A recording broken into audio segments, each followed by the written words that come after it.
rearranging the geometry of the body is about creating a divine form from an ordinary flesh and bone system that we have.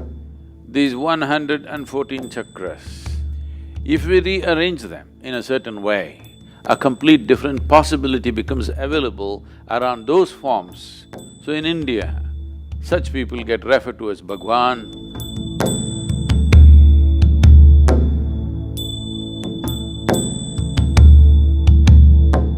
What we refer to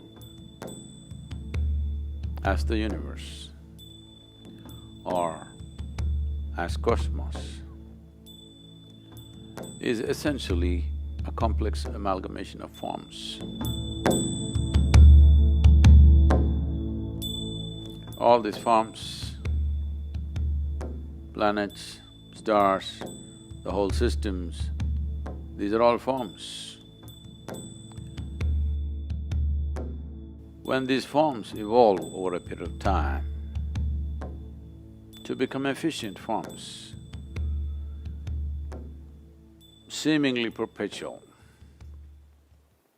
they have become seemingly perpetual in our experience because of the perfection of geometry that they have arrived at. It's not something that it suddenly happened. Each one of these forms have evolved over a period of time. Certain forms which evolved beyond a certain point. When I say a certain point, if a form evolves beyond what the human form is competent of doing, then we would refer to that as the divine form, because anything that is above our capability and competence becomes divine in our experience.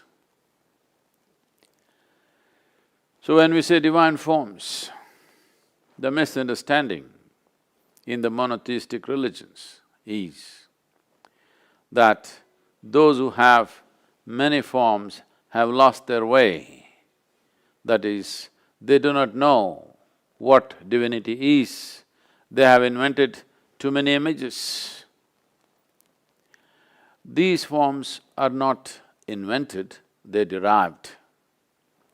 By observing the nature of the universe, identifying that certain forms are able to perform and exist in a reverberance which is beyond what is normally considered human, then all those forms we identified as divine forms, which are worthy of looking up to.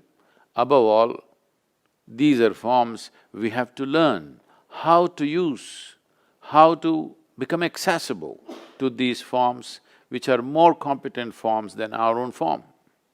There are natural forms on this planet which can function in a higher intensity than the human form, or we can assemble forms, or we can create forms, a certain combination of forms which will function in a higher way than the way we are right now. In fact, the whole system of yoga is just about arranging or rearranging your own form. These 114 chakras, which are a certain energy forms by themselves, if we rearrange them in a certain way, the same human being who was just flesh and blood, living within the compulsive nature of that dimension of life, can suddenly be transformed into a higher possibility. It is those people who have transformed themselves or the geometry of their existence to a higher level, either by realization or by understanding or by sheer intensity of energy or emotion. They have transformed themselves into a higher geometric form so that their very presence exudes a completely different dimension of energy, a complete different possibility becomes available around those forms. Then we refer to those forms as divine forms. So in India, such people get referred to as Bhagwan, or there are so many other names which essentially means godlike or divine. The nature of the human body has come with a certain arrangement. There's a whole science which has become a very quasi kind of science these days because of the intuitive sciences have fallen on bad places because general integrity in the society has fallen. People start saying things, guesswork is considered intuition. Otherwise, whenever a child is born, usually in India, they used to call a person who's intuitive, who'd come and observe the geometry of the child's body and would say, this is what is possible in this child's life. Not by looking at the stars, but simply looking at the geometry of the child's body, the energetic geometry of the child's body. Probably most of you have heard about how a certain person predicted Gautama, the Buddha's future. He said he will either become a great emperor or a great saint. So this may, for logical minds, this may look like, oh, this is, come on, this or that. Both sides of the coin, if you say you're bound to be right. No, he's only talking about looking at the intensity of the geometry. He's saying, either in the material world he will achieve great things. Because he's a king's son, he's saying maybe he will become a great emperor. Or because of a certain observation, if such intensity is there in the child, why would he waste his time ruling over people? He would rather embrace them, which is more sensible to do. He would rather transform them, which is more sensible to do. So, he said the intensity is going beyond being an emperor. Being a king's son, probably he will become an emperor.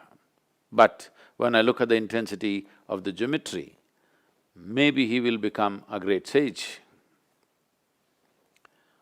Well, he turned out the other way around. He was not wrong in that prediction.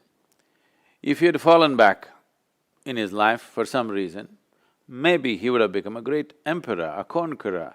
Maybe he would have conquered many lands and become a great emperor. Great emperors did not happen without so much guile, violence and many things which most people wouldn't want to do in their lives. To be a great emperor, you have to do many things that a whole lot of sensible people will not be willing to do. So Gautama chose the other way around and the prediction was not wrong. The prediction is he is looking at the seed and this can become a great tree. So the geometry of the body, rearranging the geometry of the body is about creating a divine form from an ordinary flesh and bone system that we have. Is something wrong with flesh and bone? Nothing wrong, it comes with its limitations. It's a compulsive form.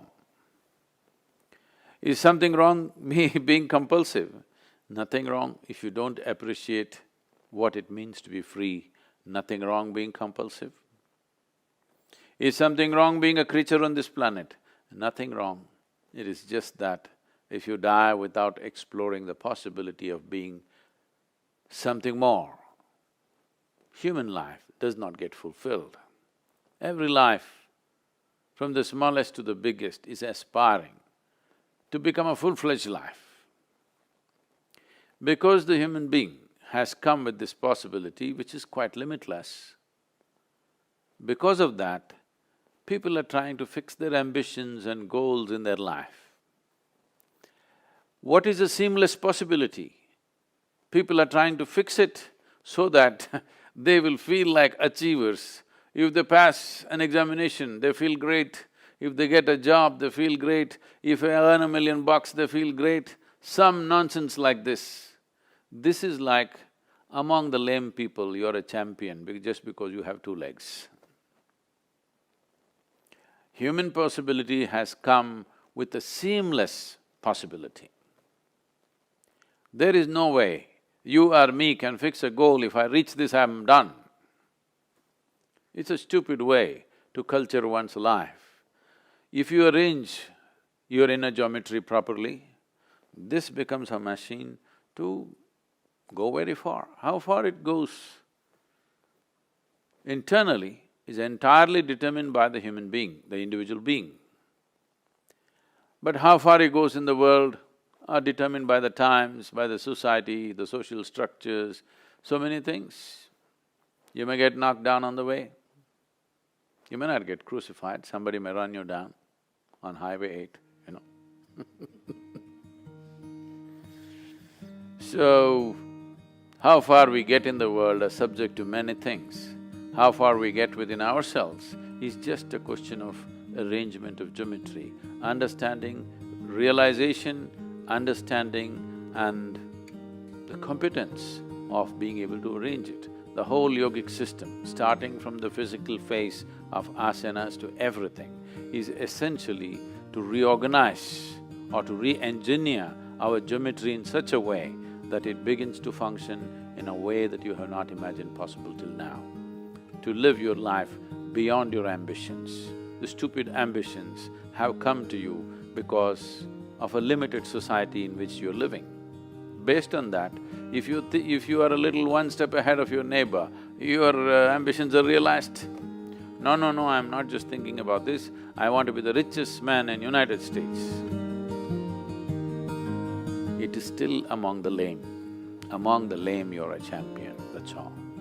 So, a seamless possibility need not be encapsulated into something silly based on the circumstances in which we are living right now.